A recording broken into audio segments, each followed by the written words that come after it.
கர்த்தருடைய நாமத்துக்கு மகிமை உண்டாவதாக.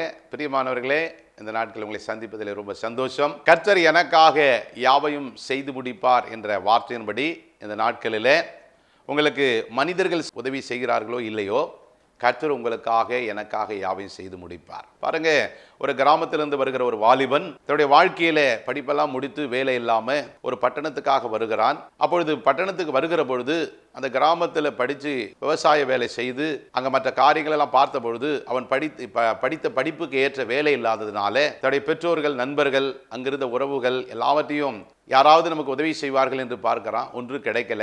சரி, பட்டணத்துக்கு நகரத்துக்காவது போனா நம்ம படிப்புக்கு நம்முடைய ஒரு நல்ல ஒரு வேலை கிடைக்கும், நல்ல ஒரு எதிர்காலம் கிடைக்கும் என்று சொல்லி பட்டணத்து மேலேயும் படிப்பு மேலேயும் கவனம் வைத்து நம்பிக்கை வைத்து வருகிறான். இங்கே வந்து பல கம்பெனிகளில் போய் வேலைகளை தேடுகிறான். பல மனிதர்கள் அறிமுகத்தில் அவன் போய் எப்படியாவது ஒரு நல்ல வேலைக்கு வரணும்னு நினைக்கிறான். ஆனாலும் அவனுக்கு எந்த வாய்ப்பும் படித்த படிப்புக்கு ஏற்றவாறு கிடைக்கவில்லை. பிறகு தன்னுடைய சொந்த உறவுகளை நாடுகிறான். நண்பர்களை, சில தெரிந்த நண்பர்களை நாடுகிறான். எங்கேயும் அவனுக்கு அந்த வாய்ப்பு கிடைக்கவில்லை. அப்போ பாருங்க, ரொம்ப சோர்ந்து போய் அந்த ஒரு மாநகர பஸ் ஸ்டாண்டில் உட்கார்ந்து எல்லாரும் நம்பணும், யாருமே இல்லை, படிப்பும் கைவிட்டுருச்சு, என்ன பண்ணுறது அப்படின்னு சொல்லி சோர்ந்து போயிருக்கிற பொழுது அந்த வழியாக ஒரு ஊழியர் கடந்து வந்து சுவிசேஷன் ட்ராக்ஸ் கொடுத்துக்கிட்டு வரார்.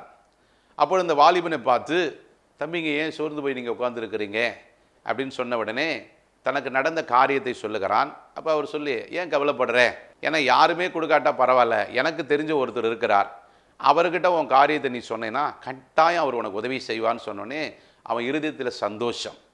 அப்போ அந்த நபரை யார், உடனே எனக்கு சொல்லுங்கள், அவரை போய் நான் பார்க்கணும் எப்படியாவது, ஏன்னா தங்க ரூம் இல்லை, வேலை இல்லை, ரொம்ப கஷ்டப்படுறேன்னு சொன்ன உடனே அவர் வேற யாரும் இல்லைப்பா, ஆண்டவராகிய இயேசு கிறிஸ்து தான். உன்ன மாதிரி வாலிப பருவத்தில் நானும் இப்படி தான் அந்த பட்டணத்துக்கு வந்து பசி பட்டினியோடு அலைந்து கொண்டிருந்தேன்.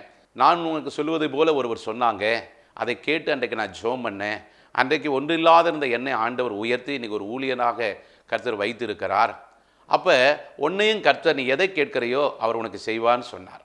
அப்போ அதனால் அவன் ஜெபித்து, ஆண்டவரே எனக்கு நீர் உதவி செய்வீர் என்று சொன்னால் என்னை ஆசீர்வதித்து வேலைவாய்ப்பு எனக்கு கொடுன்னு சொன்ன பொழுது ஆண்டவர் அவனை ஆசீர்வதித்து அந்த ஊழியக்காரன் அவனுக்கு தொடர்ந்து ஜெபம் பண்ணி அவனுக்கு நல்ல ஒரு வேலைவாய்ப்பு கிடைத்து அதன் மூலம் அவன் உண்மை உத்தமமாக செய்து பின்னால் ஒரு பெரிய ஒரு பிரபல ஒரு தொழில் கம்பெனி ஆரம்பித்து அநேக அதிபதி ஆனதை நாம் பார்க்கிறோம். பின் நாட்களில் அவன் சாட்சியாய் தன்னுடைய புஸ்தகத்தில் எழுதி கர்த்தர் எனக்காக யாவையும் செய்து முடித்தார் என்ற வார்த்தையின்படி முடிக்கிறான். பிரியமானவர்களே, இதை பார்த்து கொண்டிருக்கிற உங்கள் வாழ்க்கையிலும் அப்படிப்பட்ட ஒரு சூழ்நிலை எதுவுமே நடக்கலைன்னா ஆண்டவர் உங்களுக்காக யாவையும் செய்து முடிப்பார். God bless you. கர்த்தர் உங்களை ஆசீர்வதிப்பாராக.